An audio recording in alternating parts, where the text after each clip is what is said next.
is a complacency and an amorality to the way you approach this that was actively harmful.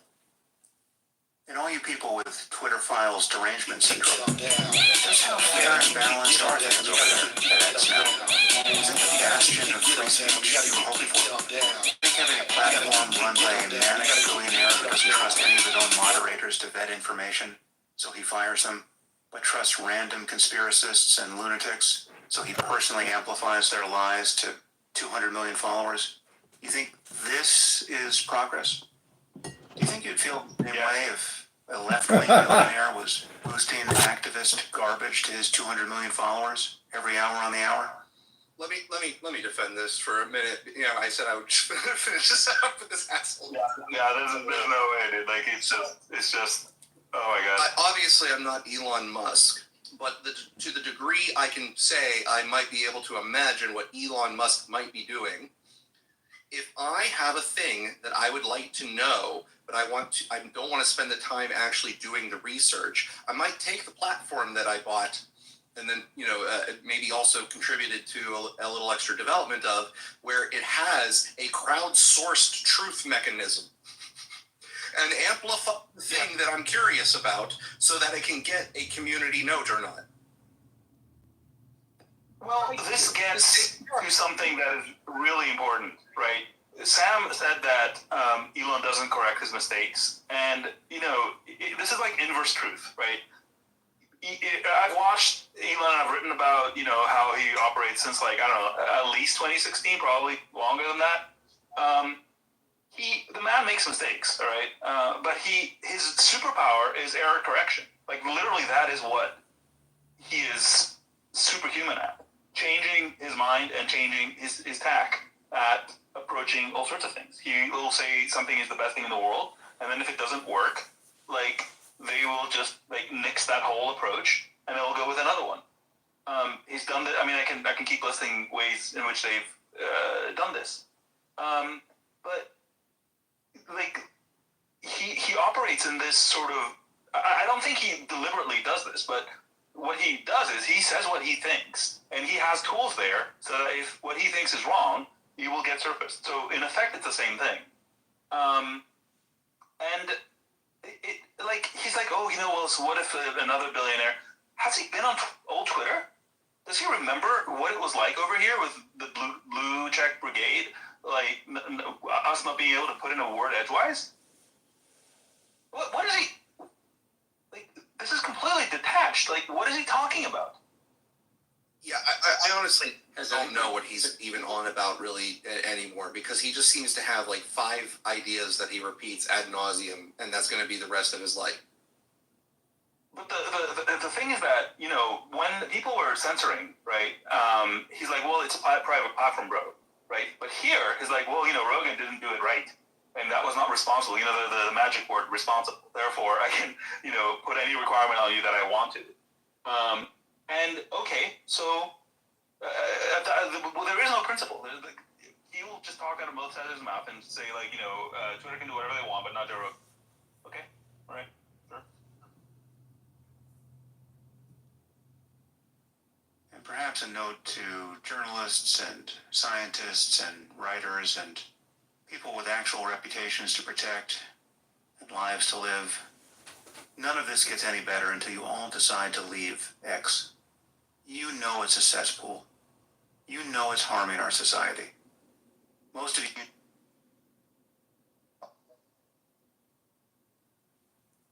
media, and X in particular, is largely responsible for this. Of course, I get that some breaking news happens there first, and some news might only happen there. But if that's a feature of social media that we simply must conserve, well, then we have to instantiate it elsewhere, not on a platform owned and run and entirely dominated by a meme junkie who lost all of his principles years ago. Once again, everything I've been talking about and complaining about has already happened. But looking forward, of course, there are reasons to be worried about a second Trump term. Is RFK Jr. really going to be setting medical policy for the country? That should make your head explode. Is Trump going to weaken our international alliances? Will he pull us out of NATO? If we have fewer biological men in women's sports, are we also going to have fewer democracies? Is that a fair trade? Is Trump going to call the MyPillow guy and the Pizzagate dummies for advice on how to run the world? Or will he suddenly pivot and surround himself with competent, ethical advisors? Well, we'll have to wait and see. Needless to say, I will respond to whatever happens on this podcast, but I'm not going to spend the next 4 years obsessing about Donald Trump. Opportunity costs for humanity. Just the past 4 years. The fact that we've had to think about this man continuously for a decade is just an incredible piece of bad luck. So I'm going to do my best to pick my moments here. I'm sure there will be many over the next 4 years, but I am just not willing to give more of my time to politics than is absolutely necessary. And I will be sure to tell you when I receive that first IRS audit. Thanks for listening. Is he projecting his lack of tax compliance? Maybe the IRS should look into Sam Harris. I mean, look, if there ever is an appropriate time to, start to quiet your voice is when the end of the country is occurring. Can I just say, this whole take is basically democracy sucks. Like, this is basically his thing here, right? Like, oh my God, is he going to bring in RFK and is he going to call the Pizzagate bros? It's like, I mean, okay, let's say that happened. Well, that's what people voted for. That's how this whole thing works, right? Like, it's amazing to me that he will stick to the moralisms of he didn't do this this particular thing that I really truly care about. But let me sit here and tell you about how this the result of this vote was completely ridiculous, and how am I why am I even being subjected to this when I'm clearly so much better. I'm really ashamed that I let down Logic Daddy. I really feel bad about that. Maybe you should be back to Skater. Maybe you should just not. Maybe we should just go on threads. Yeah, that's definitely true. I should say my truth there. Can I say something about Sam Harris? This is OnlyFan vid. Go ahead. So, I mean, the intellectual dark web, whatever the F that means anymore, it doesn't mean anything. It's just a collection of atheists. And that's ultimately the real problem in Sam Harris's logical way of thinking. And I know maybe some of you here may not agree with that, but he can't teach a course on meditation. And I like how at the end he has to say, I'll pick my moments. So, he's actually an idiot. He's a low IQ virtue signaling hypnotist. I read a book and it's from the 80s. There's a maxim. It says all communication is hypnosis. He is reading a script. I wouldn't be surprised if he even used ChatGPT to write what he just read, because that's not, I don't know if he read it or if it was off the cuff, spoken word. But the point is, he's a communications expert because he speaks clearly, he speaks succinctly, and he actually is fulfilling a void in his audience. Like, my aunt is a complete TDS person. If you have Trump derangement syndrome, this confirms your bias. And you can look at the X comments on what people are saying. Oh, Sam Harris dropped a mic bomb. So this is what, you're going to have to deal with. I'm blocking these people out of my life now that Trump has won. I don't want to listen to them because they're agitating, they're gaslighters, and they are low IQ.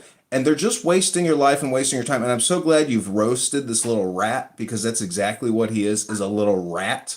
And everybody should retweet this room and say this was the greatest Sam Harris roast ever. Just like Neil deGrasse Tyson, these are low IQ communication experts now. They're just content producers. That's what the mayor of Chicago does. All he does is create Instagram posts. That's all that Alexandria Ocasio-Cortez does. They're just content creators. We have to start recognizing that these politicians, who are nothing more than content creators, or these pseudo-intellectual content creators, are just that. They're idiots, and they're all exposing themselves all the time.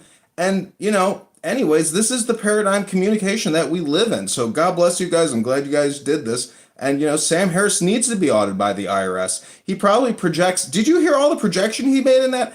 Especially the thing about if your child is, possessed by a demon and spewing out green puke, and then he immediately transfers to Trump.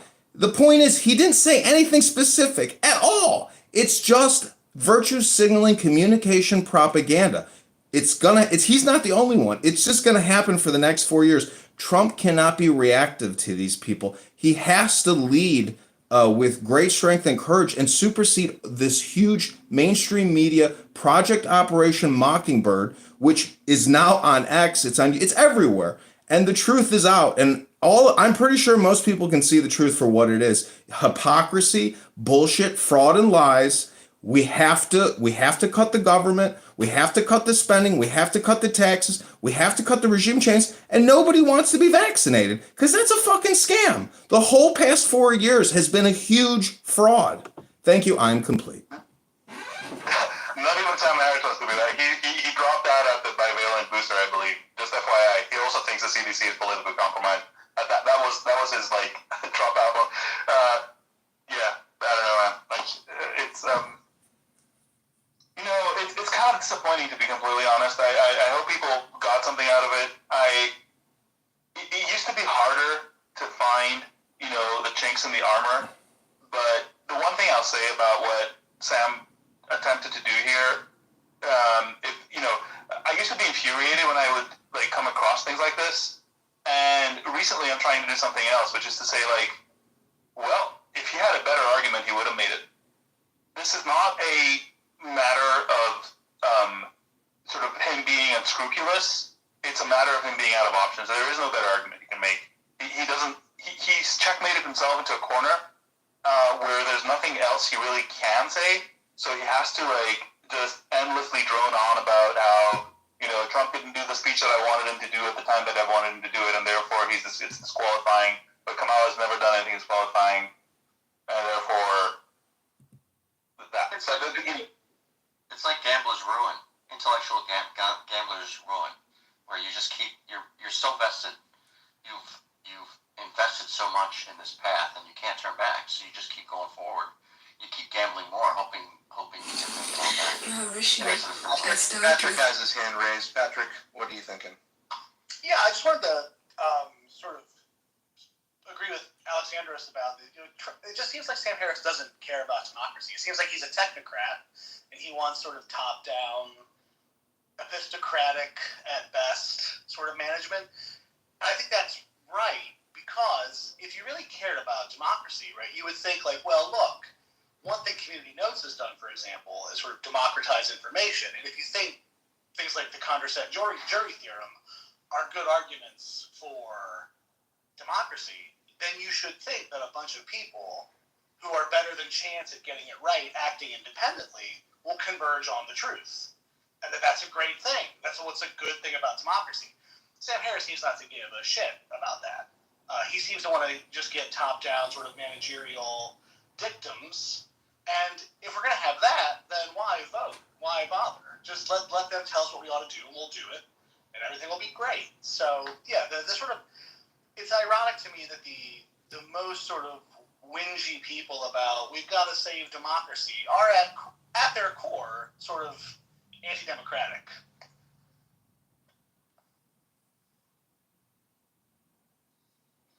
Agreed. Steven. Hey guys, can you hear me? Yep. Yeah, he's definitely doing mental gymnastics to avoid self-reflection or considering that his premise might have been flawed. Regarding his sensibilities being so offended about not committing to the peaceful transfer of power, I seem to recall, first of all, that he did say if it was a free and fair election that he would, but of course they aren't going to highlight that. And my takeaway is that the reason that he doesn't commit to a peaceful transfer of power in a way that they want is not an indicator that he doesn't want to give them power. It's because he rejects the premise that others will rhetorically dictate his behavior. And this is akin to a flash mob in 2020 going up to some random people in Seattle eating at a restaurant and demanding they raise their fists if they're not a bigot. It's like, no, F you, I'm not playing that game. I reject that not complying with your direction is tantamount to being a bigot. And the response, many want to make is that, but then they sheepishly raise their fist. But he's not going to play along. You know, he knows it's a Kafka trap for the purposes of media spin and framing. You know, heads you lose, tails I win. And he doesn't want to give these partisan media hacks the satisfaction of leading him by the nose in a conversation, and I don't blame him. I don't care about his hyperbolic rhetoric. I care about his actions. And of course, if he refuses to step down in 4 years, which I doubt, when his term is up, of course I'll be picking up the pitchforks with everyone else. But until then, I'm not going to panic over something that's like a nothing burger. So. For the record, I think you're 100% correct on that interpretation. It's the same thing. I mean, you know, I've seen it. Everybody's like, "Do you condemn the mass?" Like, don't put words in my mouth. Like, I'll say what I want to say, and you can make whatever conclusion you like. I'm not gonna say some fucking preamble to start the conversation. Like, it doesn't. You know, it's like, when did you stop beating your wife? It's like, I don't know. When did you stop beating off? Like, you know, what is this? Well, it's the same reason Destiny wouldn't condemn the shooter at the rally. It's because he doesn't want to be led by the nose. He doesn't want to give you guys the satisfaction of condemning him. I don't think that, you know, regardless of how you feel about him, I know it's a different conversation. I don't feel like he condones violence, but he's not going to give anyone the satisfaction of doing what they want. Like, Yeah. before we get this conversation started, can men become women or whatever, or did Trump lose the election? That kind of. Yeah. Well, you know what? It's the gatekeeper's instinct, right? Of like, I get to call the terms. I get to make the checklist of the you know, in this house would believe kind of things that you have to accept before I let you into, you know, my little club. And that's how it is. And I don't want those unwashed masses from out there coming in here without, you know, saying the prayers. Well, Yeah, exactly. I like how he says that X is not a replacement for the Wall Street Journal. I mean, Sam Harris has no idea that Adrian Dittman is even Elon Musk. If you tell somebody that Adrian Dittman is Elon Musk, they have a mental collapse. Like, they have no idea what's even happening on this app. They have no idea what's really happening. They're literally just communications propagandists now in these big platforms, aka these large accounts that have a lot of followers, like Neil deGrasse Tyson, etc., Oprah, etc.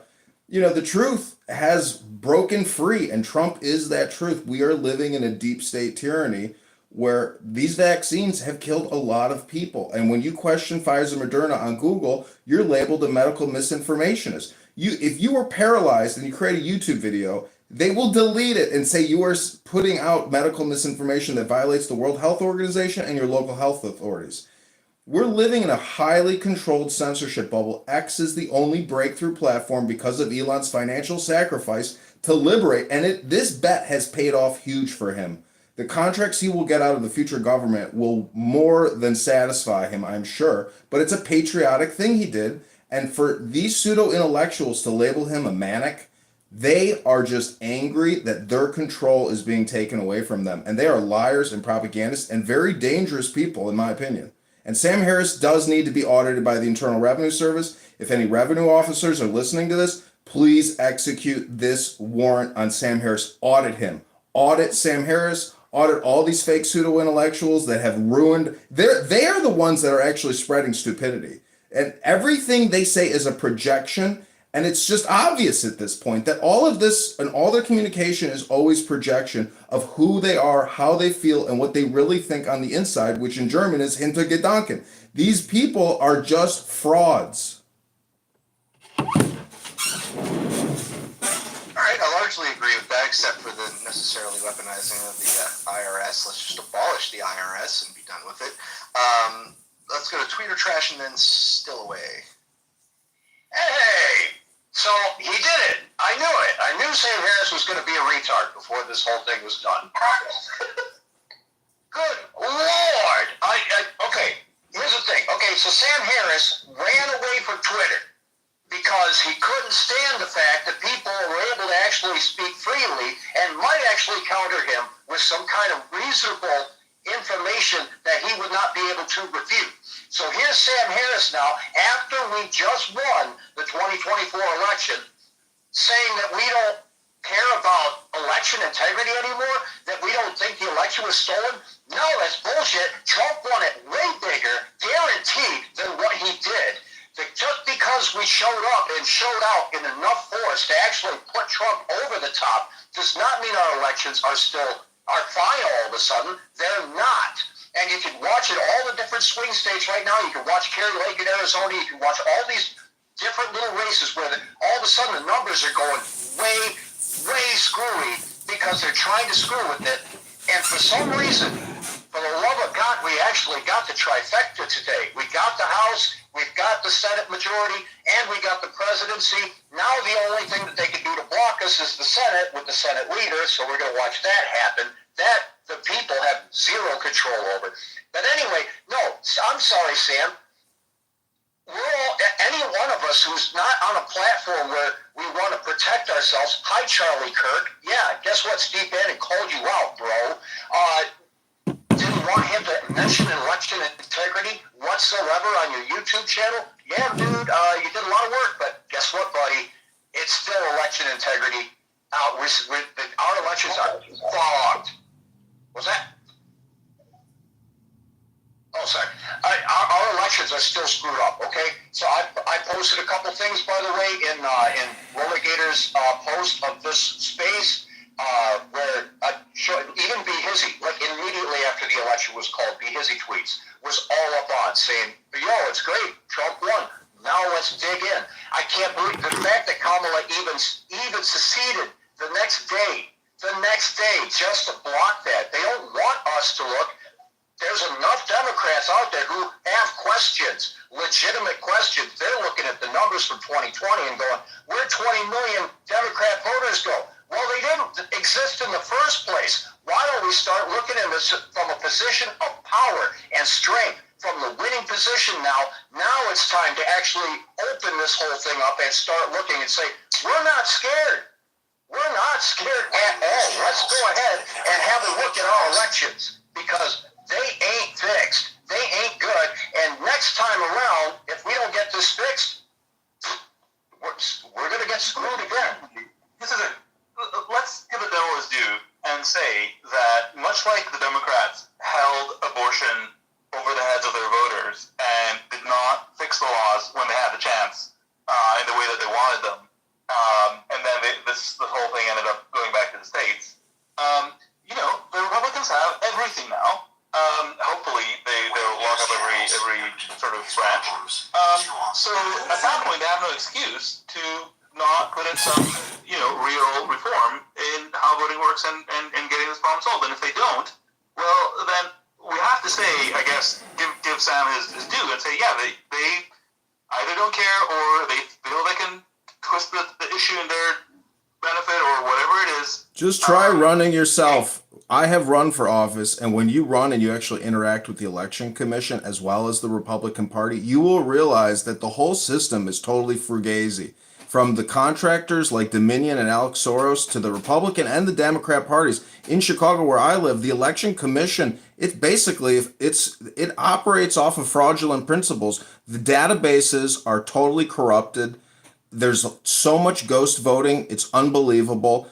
Why do you think we have Brandon Johnson in the city of Chicago? Because the Democrats, they submit fraudulent ballots, hand over fist. You will not be able to defeat them because they are extremely well organized, efficient, and vast. And they're throughout the United States in every major city. So if Trump doesn't actually use his FBI to investigate and prosecute and lock up the worst offenders and clean the databases up, as well as get Alex Soros out of our elections and get Dominion contracts out of our election commissions, we will have a major turbulent problem in the future. The fact that Trump won is like a miracle from God, in my opinion. Sorry for interrupting. I am complete. Oh, you're good, bro. You're good. And by the way, yeah, it is both sides. It was the Democrats who were saying these machines are screwy before Trump won. And 2016 changed the entire thing, changed the whole outlook of the blob, turned the entire foreign policy establishment against us, turned it inwards. So now we got the CIA, we've got the State Department, the Pentagon, National Endowment for Democracy, all of them, USA, all turning inside. And I posted a couple, Renee DeResta, CIA Renee. We've been going over her in some Mike Benz sub-only live streams. Benz knows his stuff. Let me tell you what, we are going to get to the bottom of the censorship thing. We're going to get a stop to that. The only thing that we've got now blocking us possibly is the Senate leadership thing. let's see what happens with that. Anyway, thanks a lot, guys. Just wanted to say that Sam's an idiot, and our elections are still screwed, and we know it. So, thanks. Well, at least if Sam wants to see people being still upset about the election system, he can always play the stream and be satisfied, I'm sure. I hope he likes you guys laughing at him as much as I did. For me, that was the best part of this. It's just you guys would crack up when he said something ridiculous. He can set me off. I do have to have a couple drinks in me before I can actually absorb him without wanting to kill myself. It's it's a defense mechanism as far as I'm concerned. I don't at some point you just hear something like him saying like, oh, the information is making you stupid or whatever. It's like, How do you psychologically evaluate Sam Harris, like using diagnostic tools in terms of like a psychopathic index? In my opinion, I think he's like high on the spectrum of being a psychopath, to tell you the truth. He's actually the definition of American Psycho. He should probably write a book about Patrick Bateman. It'll be a projection of his actual life, or the way he thinks. I mean, I think a lot of these, you have to do some psychotherapeutic analysis on a lot of these people, and then you realize that basically you've been fooled for a long time by these pseudo intellectuals because they're good communicators, and that's really what has happened here. look, as somebody that Sam has gone on every friggin' podcast across the universe and has called me personally a psychopath, I will just say that I don't like to psychologize people. I'm no neuroscientist like him, I suppose. So I don't. All I say is sufficiently advanced incompetence is indistinguishable from malice. So on some level, I don't even care if he's doing this on purpose or if he's allowed himself to become such a sort of windbag that he's just being dragged by whatever he reads at the Atlantic. It doesn't actually matter in the end because he's doing what he's doing and he's saying what he's saying, and we're getting what we're getting. So on some level, I'm just saying like, whether this is some sort of evil plan or whether it is, he's just manifesting something you read somewhere, the result's the same, and that's where I stop my sort of psychoanalysis. I've never been particularly a Sam Harris fan. I've always sort of viewed him very similar to how I do now. It's just, for some reason, there were a lot of people who didn't catch the same signs that he wasn't actually thinking things through and, giving a articulate and logical argument for his position. That there was just a lot of loaded language and a lot of ways of closing off thought patterns to, make the listener feel that they were hearing something that was well reasoned and argued. So he will do something where he'll say no reasonable person thinks, and then will state what he's declares no reasonable person thinks. Of course, if you're a reasonable person, you're now cut off from thinking the thing that he has just put the barrier in front of you for. And I've seen those forever. I just was never impressed with him. But now, sort of my agitation with him comes from the fact that he had established himself out to be this towering intellect, and his last, his recent tantrums online just become some sort of humorous observation and pastime for me to occasionally dip into and find out how much he irritates me. I've never been fascinated by him, other than he has too much notoriety for being an intellect that he is not. I want to say something else actually on the subject where he was like, oh, are you happy with X or whatever, this thing is replaced, whatever. Like, look, it's always hard to tell from the inside of a bubble whether you have a good view on the world or not, right? Because that's what the inside of the bubble will tell you, that yes, you do.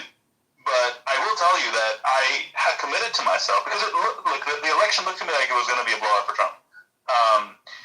And I had committed to myself that if that did not happen, that I would seriously reevaluate my information diet, because, I had that very clear signal that I was looking at. And I was like, well, if it doesn't come out that way, and, let's assume there was no, for some reason, I'm not concerned about, how it was run or whatever, then that would be a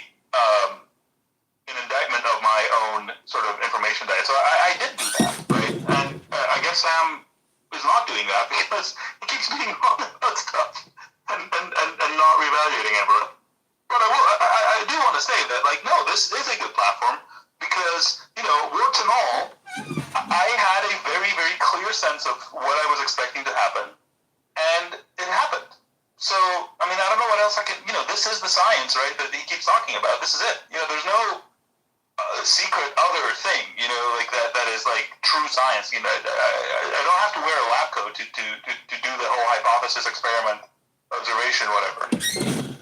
But do you not even detect the negativity in his speech and how degrading he is to a very large portion of the population of the United States of America? It's such an elitist, downward talking attitude that his authority or his credibility, there is none. And so you have to look at this from a communications analysis. He's a professional communicator who speaks very clearly, succinctly, slowly, but he says nothing specific, cites no examples. Again, he's a hypnotist. You might as well just start calling him Sam Harris, aka Harry Houdini. He's a hypnotist.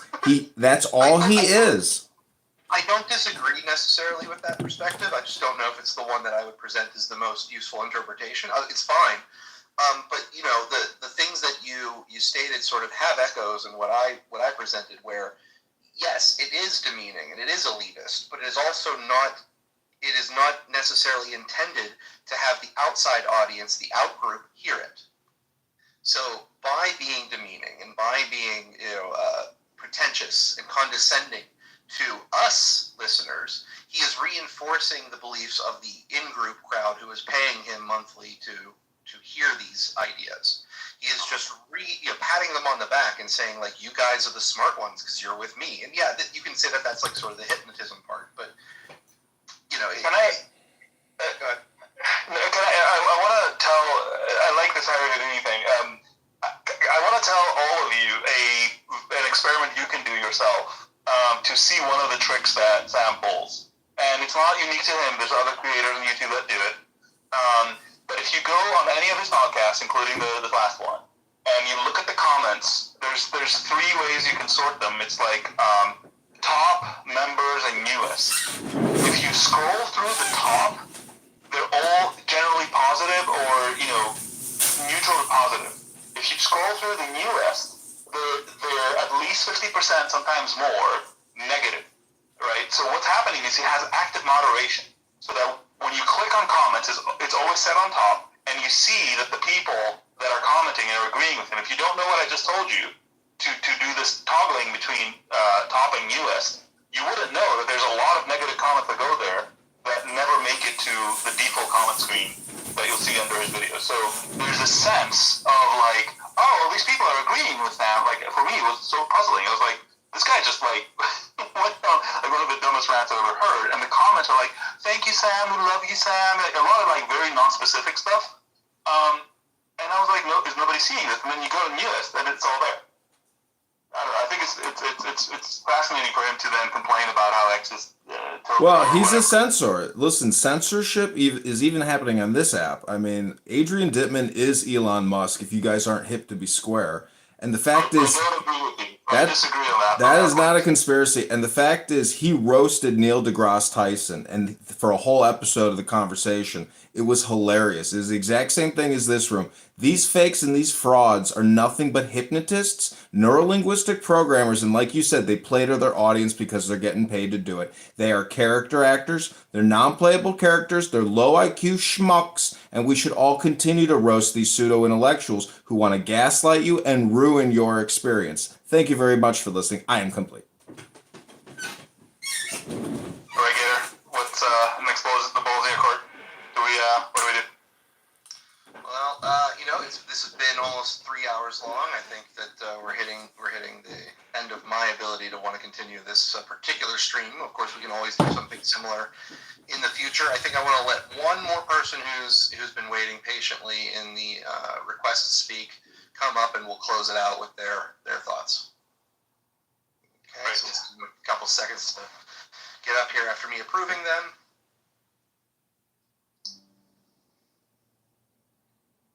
Interesting. I think I sent you a DM about it, Alex, but on the topic of kind of like, I understand that perception that like categorizing people by their, particularly like overused labels is Trump's a little bit overwrought, but I think that there is a true element of like the patterns that he exhibits that I think are a central theme of this election, which is what I perceive as kind of a rebellion against the sort of liberal class ideology of like, oh, I went to Harvard, and therefore anything that I do is ordained, and sort of a behavior that I think people perceive that people, and it's often described, I suppose, as narcissism, but I think that word is a little bit inaccurate. But it's this perception of like, we're the in-group, whatever we do is ordained. I think people also have the perception that those people will actually implement a policy. That policy fails, and they would rather save face by standing behind it and sort of gaslighting everyone else around them than actually be frank and dive into what they have done or to give any sort of introspection. And so, whether or not you want to label that as something, I do think that's something with Sam in particular that I pick up on that not everyone else does. But he'll talk about some themes, and there's this overtone of it of like, since we all know that Trump is Hitler kind of thing that is not stated and is just kind of consistent throughout a lot of the things that he discusses that really rubs me the wrong way. There's a very arrogant element to it that is just viscerally disconcerting. But those are my 2 cents on it. Again, that's nothing specific. He doesn't refer you to usdebtclock.org. And like I said earlier, the IRS should audit him, or but better, Trump should just X the whole IRS, fire everyone, lay everybody off, cut the budget completely. There's so many complications in even doing that. I don't even know how you do that technically. The point is, this country is $40 trillion in debt. They're spending $2 trillion that they don't have every year. We are bankrupt, and we are continuing international regime change operations, vaccination programs. Trump has to take drastic action, and this is going to be the most momentous historical time in human history if Trump can do what we all know has to be done, which is destroy the Democrats, destroy the deep state, and destroy big government, which is destroying your lives. Property taxes are up 300%. No one can afford anything, and they are going to continue to try to rip you off day after day, hour by hour. And Sam Harris is just the low IQ monkey rat who wants to distract you with gaslighting. Fuck Sam Harris, fuck Neil deGrasse Tyson, fuck all these fake intellectuals. They're nothing but AOC communication content creators. Fuck them all. Thank you for listening. I am complete. You did get elected already. You don't have to continue campaigning. All right. This is great. If we could probably do something similar, I don't know if it's necessarily going to be another Sam Harris podcast unless it particularly piques the interest. But I think this format worked pretty well. What do you think, Alex? I'm game. Yeah. All right, so I guess we'll scout something out in the future. You're doing the technical. This is the like unacknowledged. You pulled a little bit of technical magic here, so we could like splice in the thing or whatever. Folks, follow Gator. You're not gonna regret it. It was all experimental, but it seemed to work out. Thanks you everybody for joining, and have a great rest of your evening. Thank you. Maga Maha! That Fox animation.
Please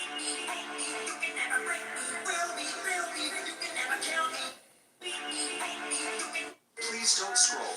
I'm just trying to become a. Please don't scroll. I'm just trying to become a. Please don't scroll. I'm just trying. Please don't scroll.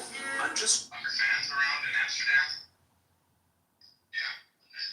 But let me get this straight. Would this be like the equivalent?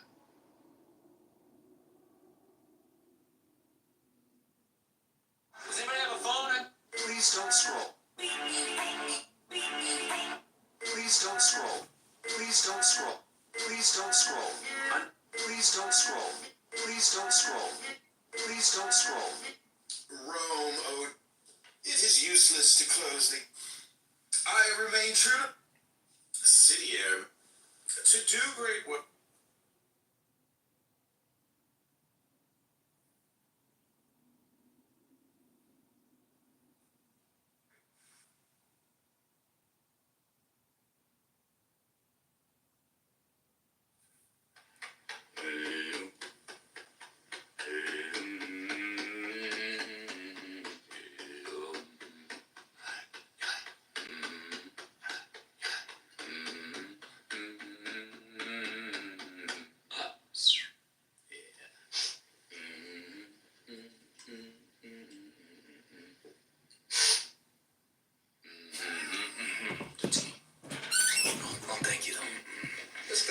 What can I bring for you on this glorious afternoon? Well, Hector, here's the game plan. You're gonna bring us 2 absolute martinis. You know how I like them, straight up. And then precisely 7.5 minutes after that, you're gonna bring us 2 more. Then 2 more after that, every 5 minutes until one of us passes the fuck out. Thank you, sir. I'm good with water for now, though. Thank you. It's his first day on Wall Street. Give him time. Thank you. Thank you. Mr. Hanna, you were able to do drugs during the day and still function, still do your job. How the fuck else would you do this job? Cocaine and hookers, my friend. Right. I gotta say, I'm incredibly excited to be a part of your firm. I mean, the clients you have are absolutely... Fuck the clients. Your only responsibility is to put meat on the table. You got a girlfriend? I'm married. I have no wife. Her name's Teresa. She cuts hair. Congratulations. Thank you. Think about Teresa. Name of the game? Move the money from your client's pocket into your pocket. Right. But if you can make the clients money at the same time, it's advantageous to everyone.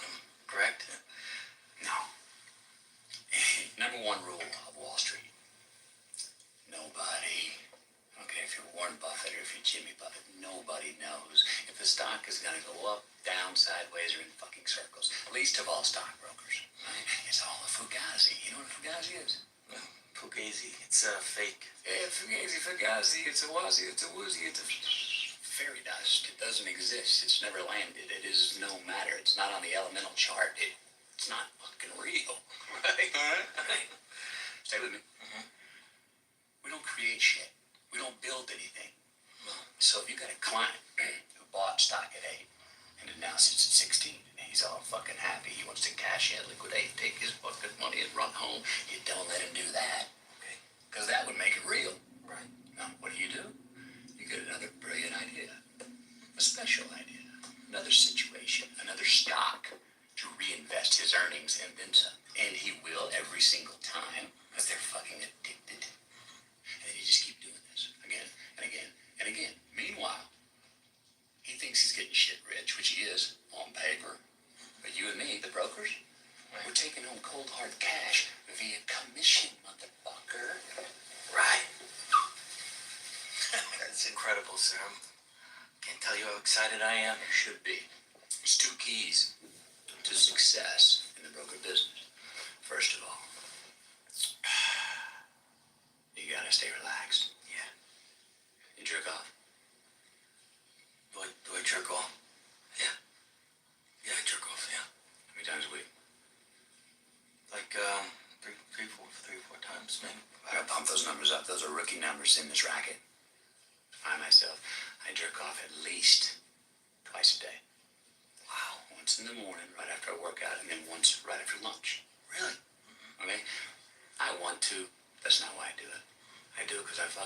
too. Think about it. You're dealing with numbers all day long.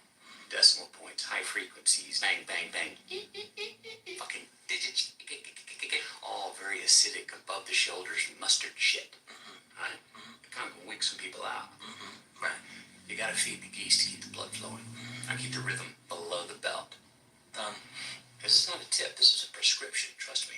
If you don't, you will fall out of balance, split your differential, and tip the fuck over. Or worse yet, I've seen this happen, implode. No, I don't want to implode, sir. No, you don't. I'm in it for the long run, you know? Yeah, implosions are ugly. Yeah. Pop off to the bathroom, work one out anytime you can, and when you get really good at it, you'll fucking be stroking it, and you'll be thinking about money. Second key to success in this racket is this little baby right here. It's called cocaine. Right? It will keep you sharp between the ears. It'll also help your fingers dial faster. And guess what? That's good for me. Yes, sir. Revolutions. You follow? Revolutions. Keep the clients on the Ferris wheel. There it goes. The park is open 24/7, 365. Every decade, every goddamn century. That's it. Name of the game. Out, Kiki. Thank you.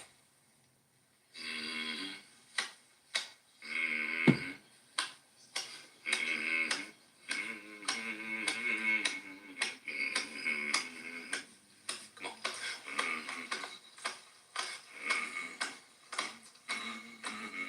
With a common denominator.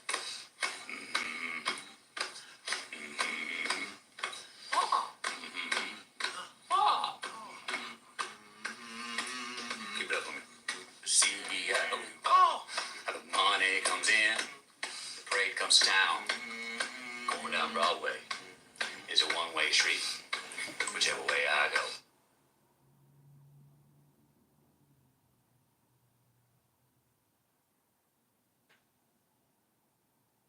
Feels like a dream, feels like magic. Now I believe I can have it. Taboo, taboo. All of my wishes came true. Shop like a billionaire. Shop like a billionaire. The key to making money in a situation like this is to position yourself now before the settlement. Because by the time you read about it in the Wall Street Journal, it's already too late. And you wait. You wait. And whoever speaks first loses. Sorry, I appreciate the call. I really have to give this some thought and talk to my wife about it. Can I call you back? They don't know, right? They gotta think about it. They gotta talk to their fucking wives or the fucking tooth fairy. Point is, it doesn't matter what the fuck they say. The only real objection that they have is that they don't trust you guys. And why should they trust you? I mean, look at you. You're a bunch of fucking sleazy salesmen, right? So, what do you say? You mean to tell me that if I put you in at Union Carbide at a 7 and took you out at 32, Texas Instruments at 11, and took you out at 47? US Steel at 16, took you out at 41, you wouldn't be saying to me right now, Chester, pick me up a few thousand shares of Disney on the spot right now. Come on. I mean, honestly, Kevin, honestly. Seriously? I don't know you. You cold called me. You're a total stranger. I have a complete agreement with you. You don't know me. I don't know you. To introduce myself to you, my name is Olga Kupferberg. Bobby Chester May. I'm Senior Vice President in Stratton Oakmont, and I plan on being one of the top Brokers in my firm next year. and I'm not going to get there by being wrong, Stan. You know, I said an answer, which was You a sound good like a answer. I was you sound talking like a about, pretty you know, sincere guy. It's not going to make you rich, and it's not going to make you poor. But what this trade will do is serve as a benchmark. How could you not enjoy talking to You feel comfortable with me now, Scott? You finally found a broker on Wall Street that you can trust and who can consistently make you money. Sound fair enough? No, yeah. I gotta say, I'm pretty impressed. What do you think? Kevin, you give me one shot here on a blue chip stock like Kodak. And believe me, Kevin, the only problem you're gonna have is that you didn't buy more. Sound fair enough? Shit, my wife might divorce me, but yeah, let's do it. Excellent choice, Kevin. How much you want to go for this time? Let's do $5,000. We try 8,000, Kevin. All right, let's do 10. 10. You want to do that? Excellent choice. Kevin, let me lock in that trade right now and get back to you in a few minutes with an exact confirmation, Kevin. And welcome to Stratton Oakmont. Thanks, man. I'm gonna have a beer. This is fun. Take it easy, Kevin. Hey, thanks, man. Thanks a lot.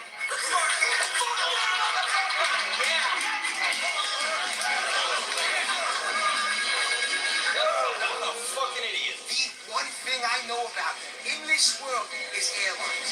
And Kushan Airlines is the future of airlines. Get in now. My name is Vicky Kossoff. Chester, man. And I'm the Senior Vice President with Stratton Oakmont. Julia, I'm so sorry for your loss. When did he pass? Just say I'm wrong. Right, the stock goes down a couple points. In the words of my grandfather, God rest his soul, a shit ton of money. That's It's not like getting in necessary. on fucking sunlight before there was fucking sunlight. You understand?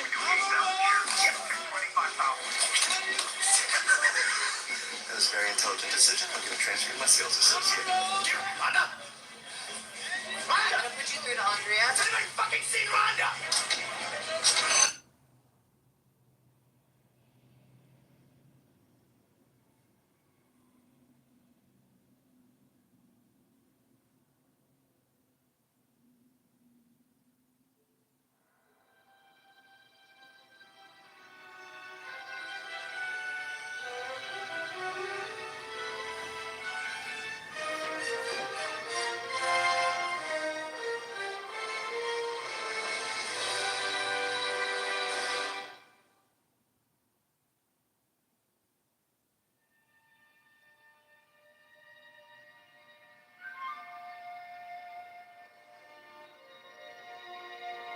Jesus.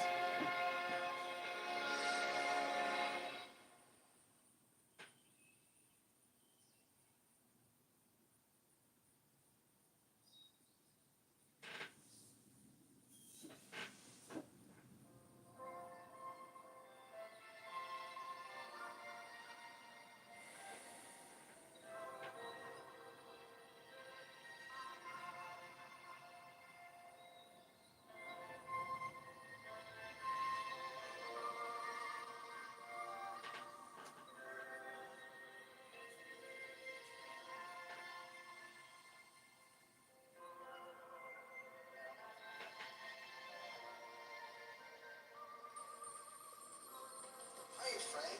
How are the wife and kids? You know, for you, I'm considering treasury bonds and utility stocks.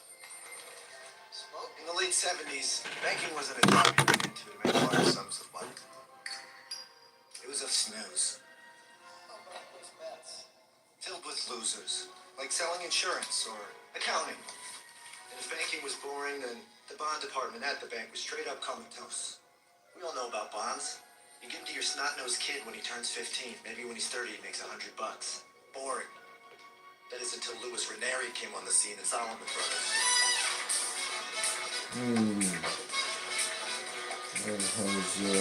You might not know who he is, but he changed your life more than Michael Jordan, the iPod, YouTube put together. Hey, gentlemen, let's get some money in here. Let's make some money. What do you say? You see, Louis didn't know it yet, but he'd already changed banking forever with one simple idea. The mortgage-backed security, or private label MBS. You got your average person fixed rate service.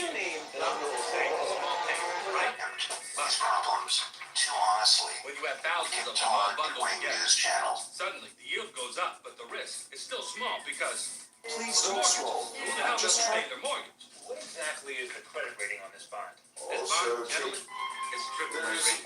This is exactly what the Michigan State Pension Fund has been looking for. I'll buy $20 million. Oh, come on, live over there.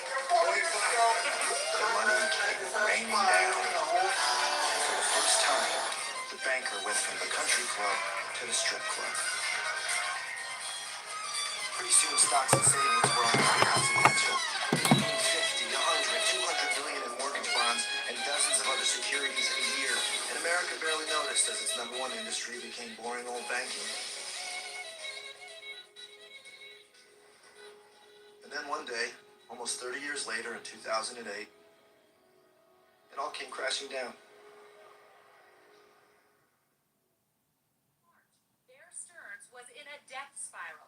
Fed brokered its sale. Worst financial crisis in modern times.